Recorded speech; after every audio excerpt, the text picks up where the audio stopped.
Okay, here we are in not so sunny Falmouth. We're outside Ocean BMW Motorrad place in Falmouth, and today they've given us the new F900 XR to have a look at. It's a bit dirty because people obviously have been riding it, but this has just been launched, and it's obviously a baby version of the XR 1000, which is actually this one over here. This is a brand new 2020 version of it, and it's actually a lot smaller. Even though it's only 100cc less, it's actually smaller in stature as well, but it looks quite good actually. I quite like it. So we're going to take it out for a ride and see what we think. First ride, obviously it seems to be just a scaled down version of the 1000. Cracking little screen on it there that you can adjust by just pulling on that lever. That's easy, isn't it? None of this knobby twisty stuff. TFT screen. The old bike had or say the 1000 version of this used to have a proper dashboard with a white dial on it, but now they've gone full TFT, so the TFT has got everything you could possibly need. If we scroll through it all, telephone, media, navigation, my vehicle. My vehicle gives you all the guff that you need on your bike, although not as much as some, but you know, tells you journey times, all that kind of stuff. And the screen has miles per hour, gear, and the rev counter, which goes up. On the old TFT screens, if you could see this, it used to go like that, the rev counter. Now this is like a linear thing, like a graph type thing, and according to this it's got 3 different positions for the heated grips which are on, which I don't think we need that. It's 11 degrees. So I've started it up. Sounds really nice, a bit lumpy, but we'll see how we get on with this, eh? There's Mr. Toby there, going to follow us. So we're off. Now the original XF, when it first came out, had a few issues with it. It had very, very vibey handles, which caused a lot of problems for a lot of people, and I believe they cured the vibration issue by adding lead shot into the handlebars to make it actually less vibey.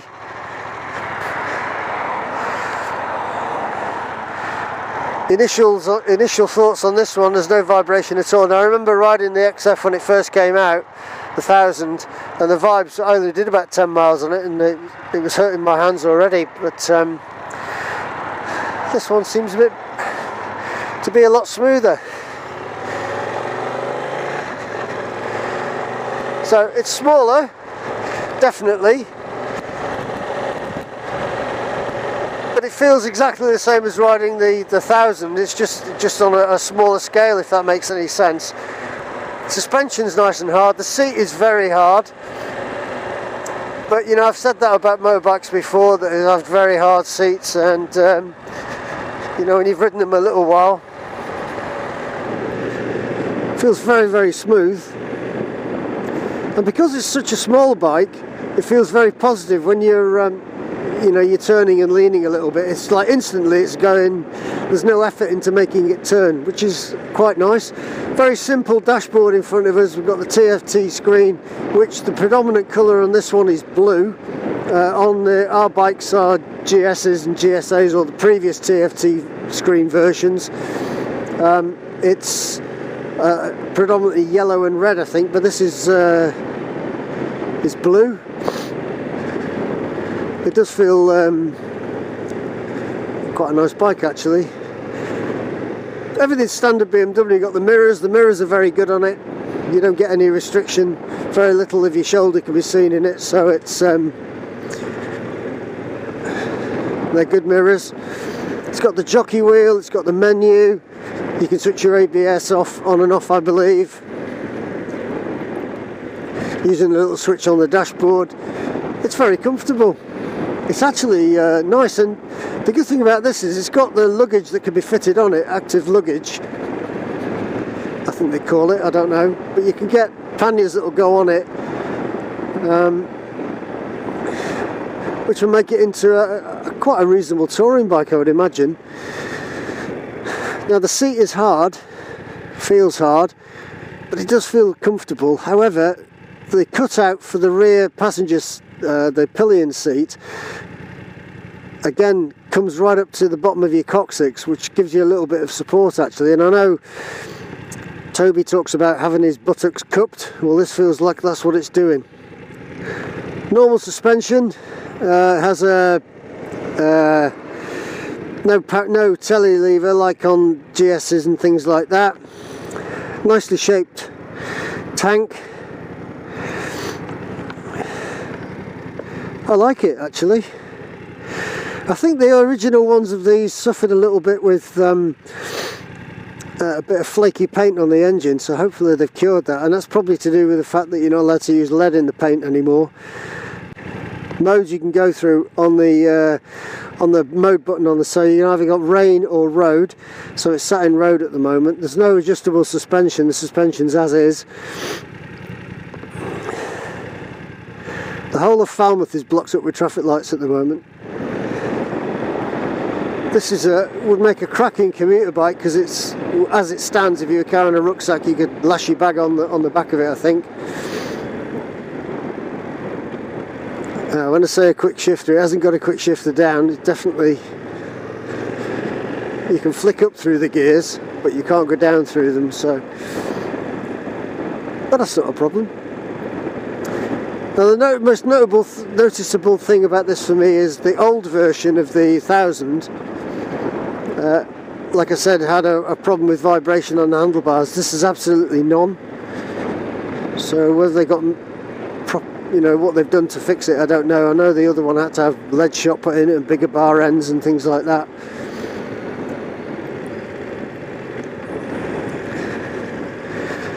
Just standard switch gear on the handlebars that you would expect from BMW. So there's no dramas there. The screen is, like I described before, easily lift up and downable. Oh, more roadworks. There's no centre stand on this bike, but to be honest that's not an issue, I don't think. And so a couple of questions you need to ask yourself about buying a bike is what you want to do with it. Is this a commuter bike? Absolutely. Is it a weekender bike? Oh, absolutely. Is it a touring bike? Yes, it would be. I think it'd be possibly a little bit uncomfortable to have two people on it on a tour. Two reasons: the size of the the panniers that go with it. If they're anything like the ones on the 1000, they're very small. The top box is quite big on those bikes, and so the luggage options aren't that good. I haven't really seen the pillion seat, but it's got to be smaller than the original 1000cc one. So to have two people on might be a bit of a squeeze if you're on for any length of time, if you've got to carry tents and things. Obviously there'll be tank bag options for this as well, and if you remember we reviewed a shad tank bag which you can buy, fits in the bolts that we've that hold the tank, and I think that would be an ideal option for this kind of bikes rather than the ones you have to clip on like Givy and other makes where they have the big disc on the top of the tank. They're quite intrusive. And it sounds lovely once you open it up a little bit. We've not really got the opportunity to do that at the moment, but once you've got the opportunity to open it up, it does sound really quite nice. I've heard the 1000cc version of this go past quite quickly, and the exhaust pipe is like a howl. It really does sound amazing. So I'm assuming it's the same sort of thing. And there is a decent amount of protection off that very, very small screen. It's on its highest setting, but there's not the blast you would imagine. I know I'm only doing, what, 35-40 miles an hour, but it's a very windy day as well.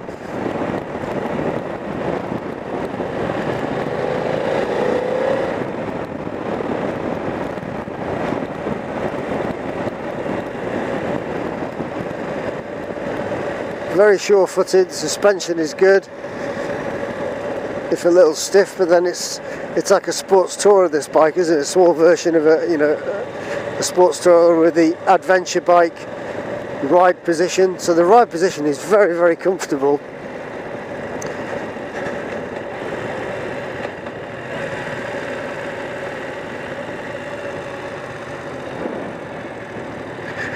So we're just coming down to here, Pendennis Point. We're going to see if we can have a little talk about the bike now. It might be a bit too windy actually. I've just done a little bit of a ride. We got the BMW XR F900, which is the smaller version of the 1000 by 100cc apparently. This has only just been released, so it's a brand spanking new bike. The old XR 1000 came out and had a few issues with it. We've ridden it. I've ridden it a few times. I've had people on tour with it. I actually love it. I really do like it. But the reason I didn't like it is quite weird. It's because on the old... You didn't like it? Well, I didn't like it. I did like it, but I didn't like it. It had a white dial on the dashboard, but now they've gone over to the TFT screen. Oh, yes. Result. So now I like it. Even though it's got a chain, I love it. Anyway, this one, a lot smaller than the 1000 in dimensions, but it does all the same things. You know, so it's a 2-cylinder engine. I believe this is the same engine they've got in the GS850 and all that, so it's just tuned up. Don't know how they do it, I'm not a mechanic. But it's really quite a nice bike. Everything's LED on it. Got a brilliant little screen on here. Look at this. I can't. No, don't do that. There you go. Oh, look at that. Now that is easy, isn't it? None of this knob twirling or flicking a catch here, flicking a catch there. Why can't all manufacturers do that? That's so simple. And the protection that little screen gives you is quite good actually. It's quite a lot. Nice sculptured tank. It reminds me a bit of a phaser tank, a phaser 1000. Do you remember those? Oh yeah. Same sort of design, I think, but it just looks really nice. I like colour schemes are awful though, I've got to say that. The blue, the red and the white is amazing. The red is quite nice. Gold. We like gold. Okay, Marmite for me. But the seat, as soon as you get on the seat, you're instantly aware of how hard it is. But it's a nicely contoured seat, as I've already discussed. Look, Toby likes to have his buttocks cupped, and this does it. This does it nicely. Okay, really nicely, because you can see there if I press down, there's a ridge. Okay. Yeah.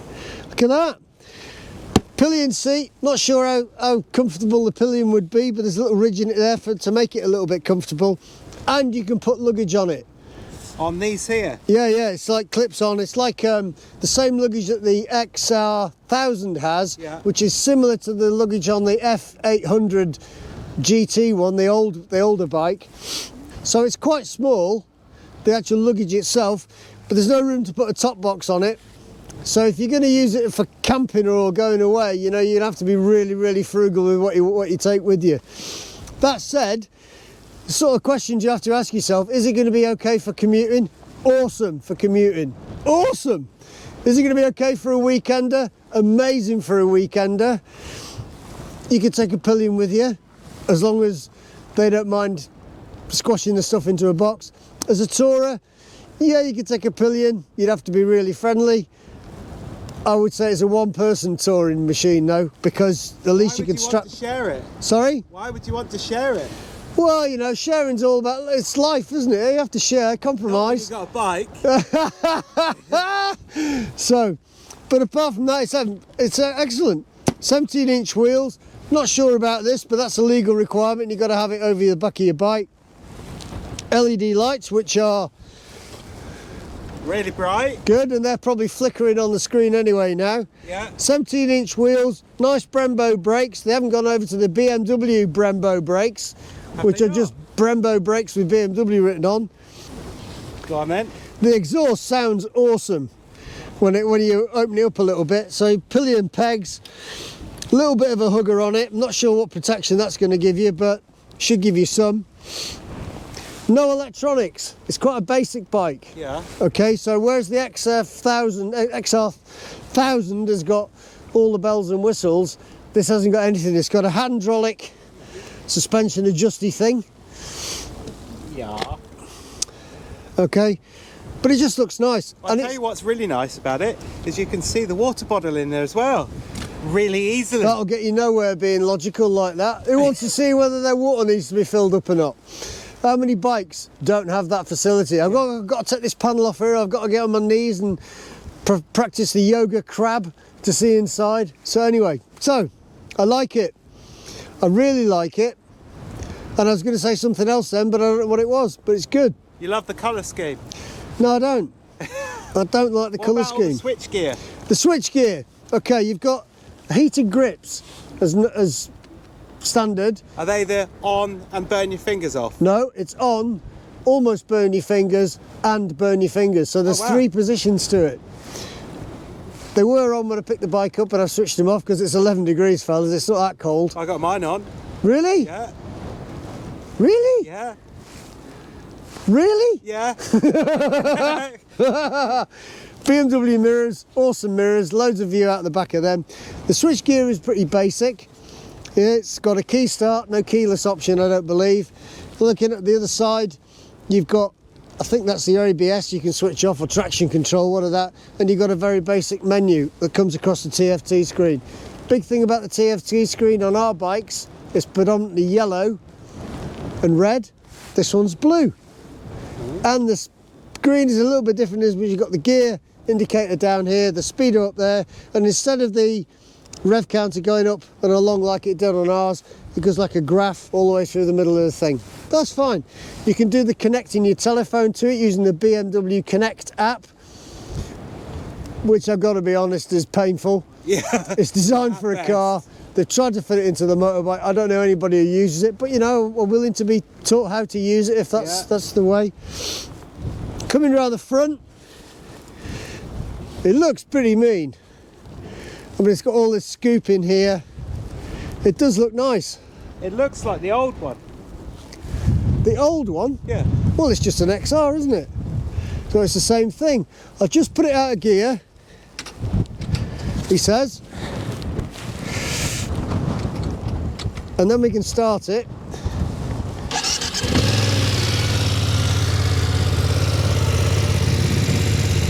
Sounds good. It sounds lovely. Yeah. It sounds really lovely. Yeah,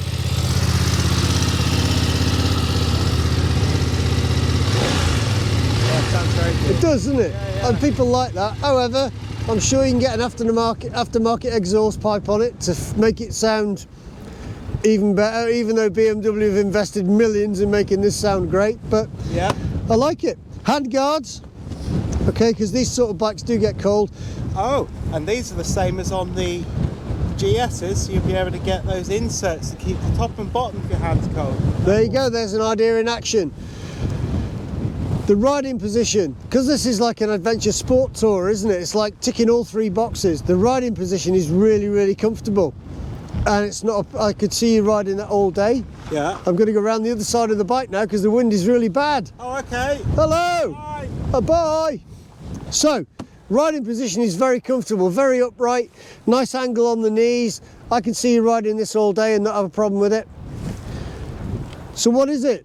It's a scaled down version of the XR 1000 to the 900 using an 850 engine or whatever that is, tweak something. So it's smaller, it's just as nimble, it's just as much fun to ride, and I like it. But I'd have the 1000, because why would you buy a 900 when you got a 1000? I don't know. That's probably just me being stupid. Anyway, if you like this video, and I apologise for the wind, but it is a winter's day in Falmouth and it is windy, give us a thumbs up. Toby will do all that subscription stuff everywhere, but press the button to subscribe to us. There's an alarm bell comes up so you see when the videos come up, and we'll see you soon.